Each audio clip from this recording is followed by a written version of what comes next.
Hi, guys. Welcome back to Morant's Rants. Plenty of good information, a little bit of motivation, a whole lot of truth, no financial advice. We had a great week, guys. I know we want to pay attention to the stock, but I owe you something. I owe you your March update on GameStop and what the company's doing. Additionally, we had a crazy week, right? We just ended it with an interview with the Ape Father. Thank you for coming out, Richard. I love the interview. I loved hanging out with you. And AMC, I did buy a share of AMC just to go ahead and back him because, I got to get him up off his back, bro. Lou left him there at 53. I can't do it. But let's talk about GameStop, where we're headed and what we're doing. I'm going to go ahead and do that. I raced home right now. I know the family's doing their thing today. We all have been all day, but it's I'm here. I'm here for you. Let's get this video in. GameStop, this is going to be your monthly update here for March. I do one every month. As you guys know, I talk about the stock, what it's doing, what the company's doing, and where we're headed. So here we go. The gaming history I want to talk about really quick because this gaming transition for GameStop is big. It really is. For a company that is GameStop and how we just sell games, we no longer just sell games. We're in the market of producing games, and it's not that we're making the games, not by any stretch, but we're going to have that marketplace that for when you do make the game, we're going to take care of you. So games change everything, though, guys. I really want to tell you this: if you bought a Mac, right, like back in the day, and I'll even bring up the list of games that really make a difference, but it doesn't matter. Forget the list, and I'll explain it in detail. But if you bought a Macintosh computer back in the day, yes, you had it so that you can play your floppy disk and do these things, but you really had it so you could play Oregon Trail. That was like the biggest thing. I didn't care about doing any of the assignments that you had to do in 7th grade, but I loved Oregon Trail. Then you got Myst in 93. You got Doom somewhere out there. We were downloading Doom. And you had WoW. WoW changed a lot for us. WoW was a multimedia player on game, an MMO. And what happened? You were able to go into a fictitious world on different servers, connect with people, speak through Ventrilo, do your thing. WoW changed the game. Now, I know there are other games out there that I'm leaving off this list for obvious reasons, because there's a lot out there. I just can't get them all. But Temple Run, great for your phone. You were able to download that and play it, and people played it religiously, over 1 billion downloads. You had League of Legends that changed up a lot because that introduced the esports, along with Dota. I get that. Everything's there, right? We've all played all these games over time frame. But you had EverQuest for a long, long time ago. And you'd be like, I was the first one, man. I'm aware. But guys, the list is only so big, okay? Candy Crush is there, which Candy Crush should be the model for any game you play. It's addictive, it makes money, and it's there for you whenever you're not busy. Trust me, I'm on level like 3,000 something. Farmville, that had a great idea. Zynga had a great idea with Farmville, poker. The very first game ever downloaded on Apple, I believe, was Texas Hold'em, if I'm not mistaken. But you would play poker, you would play Farmville, you'd go to your Facebook page just to collect your crops. And that actually got you back to the Facebook page. So they had great ideas moving forward. But then you had games that actually changed the world. Fortnite changed the world, guys. I know you guys don't want to say PUBG and all that, but it was Fortnite. Cross-platform, kids were able to play it left and right, adults, everybody got into that. Even Pokemon Go, I don't even know why I didn't do that one. That interacts with the world in a whole different level. Pokemon Go is a world-braining game ever. Tetris handheld, it rocked the Game Boy. Angry Birds, sure, made a movie. But do you understand that games push everything?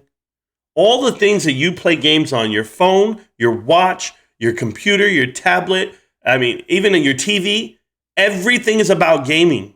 Nothing's going to change. Games are the way to go, and that's what we're doing right now. So there's a new platform out here. The NFT marketplace has a new gaming system, a new gaming style, and you can play it on layer 2, and it is immutable. The company making these games, developing these games. Gods Unchained is a card game, I believe, and I really haven't read up too much on the other game because the other game's called Guild of Guardians. Now, Guild of Guardians is in the pre-alpha demo. You can go ahead and download that and get on the link and do it. But these games are going to change the way you do things. And I'm not saying these are the best games ever made. How long did it take before you actually got a great game out of Xbox? Xbox just wasn't built, and then out of nowhere, boom, here comes Halo and Halo 2 and Halo. It got better over time. And same thing with PlayStation. We started out with Twisted Metal, Tomb Raider, and Resident Evil. But we got all the way to Final Fantasy VII, my favorite. And then you marched on through the days, right, through PlayStation 2. And then all the games came out. All the Call of Duties came out. But a lot of games changed this planet. And when that happens, you want to be at the forefront of it. And the way GameStop is doing it, and the way Immutable X is doing it, and the way they're making these NFTs, you want to go ahead and play a game, and you want to own the product in the game, these are the games you play. You play these NFT platform games. Because it's kind of like, if I'm playing Fortnite, I got to sell my whole account just to give you one skin that you can't get, but you want my original skin. You want that original Knight skin from the second season that you got when you got to level 99? I mean, I don't know what you want, and I don't know what you guys need. But I'll tell you what. I remember when music first came out on Apple. You know why music was so amazing when it first came out? Like digitally on a computer? Because unlike you making a mixed cassette tape at home, a demo disc, you used to make little demo CDs, or you would, I mean, how else would you showcase your talent? But what piggybacked with the games, guys? What piggybacked with all the gaming platforms, all the phones? People want to see your best skill shot. People want to see it. So what do you start doing? You start posting videos on YouTube and Twitch. Now you have a platform to show gaming. That's even better. Same thing with music. Music used YouTube for music. You to go showcase your talent, your skill.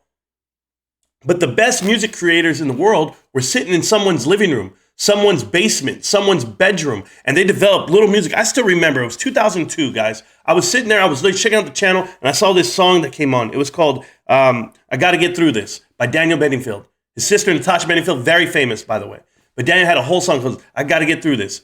I gotta get through this. I don't want to sing the whole damn song to you, but I'm just telling you, go Google it. I don't care. The point was he made it in his bedroom.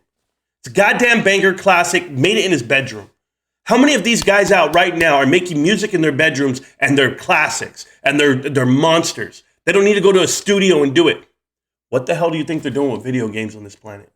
What the hell do you think people are cooking up in their brain and they're making video games right now? And Immutable is giving them the opportunity to come and get this bag. They got $100 million on deck. GameStop gave the $100 million. No, it wasn't like, oh, we'll pay you for the product if we like it. No, GameStop said like this, here's $100 million because I got it. Because we have the cash and we use it right. We're acquiring talent. Yeah, our earnings are going to be great. But I think the difference between earnings and then cost to do business is going to flex that. And people are going to be like, oh, they missed projections. GameStop missed projections? We'll talk about it in a minute.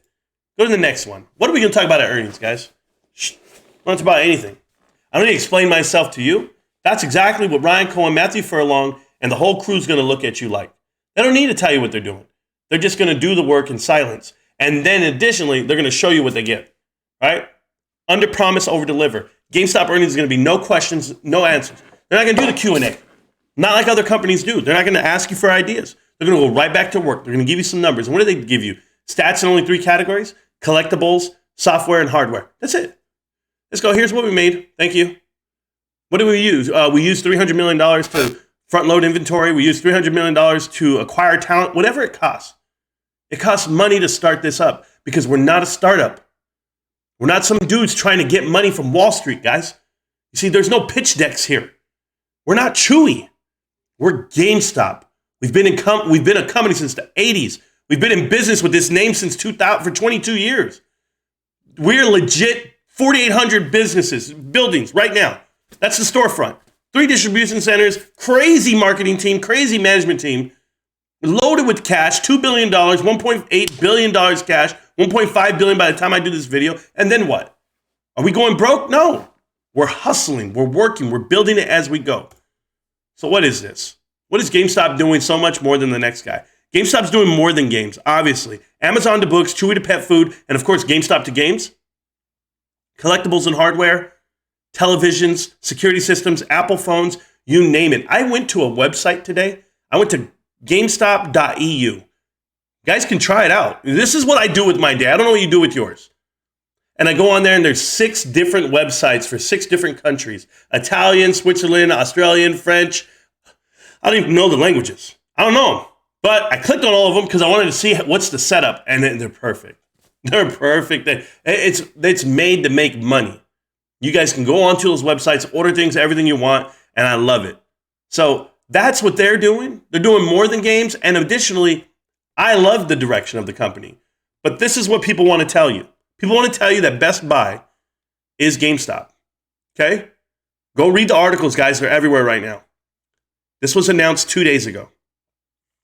Missed earnings in the 4th quarter. Best Buy missed earnings. Well, the consumer electronics industry was pinched by supply chain shortages and the rise of the Omicron virus. I say was it Omicron? I say Omarion, whatever. Omicron variant of COVID-19 and declining demand for products in the video game niche compared to a year earlier. So go ahead and read it all you want. They're trying to tell you the reasons why Best Buy missed earnings in quarter four. And that GameStop will too. Think the reverse. That explanation of why they missed it, think about what GameStop's doing totally different from that explanation. GameStop, one, does not care about a COVID variant. They live for the day. They have a deal of the day. They have a Cyber Week. They don't have a Cyber Monday. Additionally, they front-loaded their inventory. So there are no supply chain issues here. The demand for GameStop products is beyond what the demand is for Best Buy. And because Best Buy missed earnings, guys, Wall Street's going to tell you GameStop's going to miss earnings. And I'm going to tell you the difference. I'm going to tell you they missed earnings because we made earnings. Because we're the ones selling the shit and they're not. Who wants to walk into a Best Buy? I don't. I literally don't. I walk in there to what? See my daughter because she works there? Great. I'll promote it that way. But they have 977 stores in the country. That's what they have in the world, whatever you want to call it. We have 4,800. Do you see the difference yet? Do you see why we moved the needle? GameStop. Increased inventory on hand. We win, they lose. It's pretty simple, guys. I've never changed off of this direction of GameStop and how I feel about the company. I know that we're stretching our legs and we're getting ready to run. The price of the stock is irrelevant. You know, I got asked a question today by the Ape Father. He actually tried to make a declaration. And he said, hey, you know, the fundamentals of GameStop, come on, brother, it's only worth $20. And that's blasphemy. On cash alone, no earnings. They could close all their stores right now for a whole year. And on cash alone, they're worth $20 a share. They have over $1.5 billion. Don't play with fire. They have assets. They have earnings. They do well. It's a well-run machine, and they have zero debt. Don't ever forget what we are this month of March. When earnings comes out, guys, we have a lot to look forward to. But until then, you can't tell me otherwise. You can't tell me we're not a great company. You can't tell me that the stock price is really 114 all the way down to 110 today, 111, whatever the hell we ended at. Nah, it's a great discount. Go get it, go gobble it up, and you'll thank me in like 5 years. Other than that, guys, it's GameStop. Can't stop, won't stop, GameStop. I'm going to be here tomorrow and the next day and the next day and the next day. Millionaires, I'm not going anywhere. Peace.